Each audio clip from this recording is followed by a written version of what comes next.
തിരുവനന്തപുരം വെള്ളറടയിൽ അച്ഛനെ കൊന്ന മകന് ബ്ലാക്ക് മാജിക് ബന്ധം.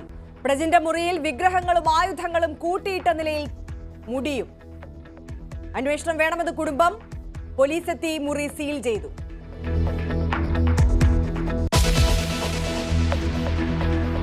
പത്തനംതിട്ട മാലക്കരയിൽ മതിലിടിഞ്ഞു വീണ് 2 മരണം. ഗുരുതര പരിക്കേറ്റ 2 പേർ ചികിത്സയിൽ. ഇടിഞ്ഞു വീണത് റൈഫിൾ ക്ലബിന്റെ നിർമ്മാണത്തിലിരുന്ന മതിൽ. തിരുവനന്തപുരം പാറശാലയിൽ +1 വിദ്യാർത്ഥി തൂങ്ങി മരിച്ച നിലയിൽ.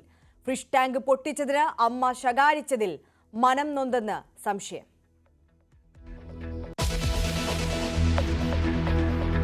പാതിവില തട്ടിപ്പിൽ ഉന്നതർക്ക് പങ്കെന്ന് സംശയം. ജസ്റ്റിസ് CN രാമചന്ദ്രൻ നായർക്കെതിരെ കേസെടുത്തു. രാഷ്ട്രീയ നേതാക്കൾക്കും പണം നൽകിയെന്ന പ്രതി അനന്തു കൃഷ്ണൻ.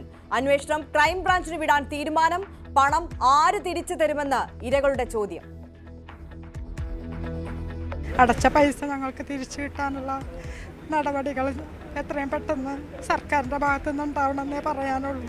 ഞങ്ങളിതിനകത്ത് പെട്ടുപോയവരാണ് അറിയാതെ. എങ്ങനെയെങ്കിലും ഞങ്ങൾക്ക് മുതൽ കിട്ടണമെന്ന് ഭയങ്കര ആഗ്രഹമുണ്ട്. കിട്ടിയാൽ മതി. ഞങ്ങൾ ഈ പലിശയും കൂടി മുതലും കൂടി അടച്ചു കഴിഞ്ഞാൽ ഏറ്റവും അവസാനം ഞങ്ങൾ ഏത് ഗതിയിൽ വരുമെന്ന് ഞങ്ങൾക്ക് തന്നെ അറിയില്ല.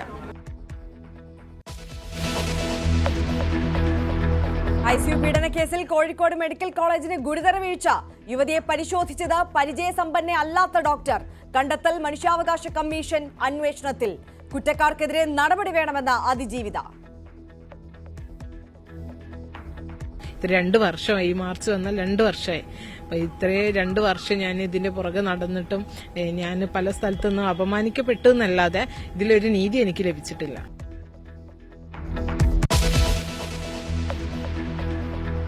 ഡൽഹി മുഖ്യമന്ത്രിയെ പ്രഖ്യാപിക്കാൻ BJP. MLA-മാരുടെ യോഗം അല്പസമയത്തിനകം. കേജ്രിവാളിനെ തോൽപ്പിച്ച പർവേഷ് വർമ്മയ്ക്ക് മുൻതൂക്കം. കേജ്രിവാൾ താമസിച്ച ശീഷ് മഹൽ പൊതുജനങ്ങൾക്ക് തുറന്നു കൊടുക്കുമെന്ന് BJP.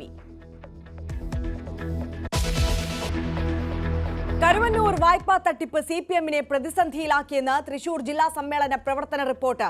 ബാങ്കിലുണ്ടായ ക്രമക്കേട് നീതീകരിക്കാനാവാത്തത്. തൃശൂർ മേയർക്കെതിരെയും റിപ്പോർട്ടിൽ രൂക്ഷ വിമർശനം. സമ്മേളനം MV ഗോവിന്ദൻ ഉദ്ഘാടനം ചെയ്തു.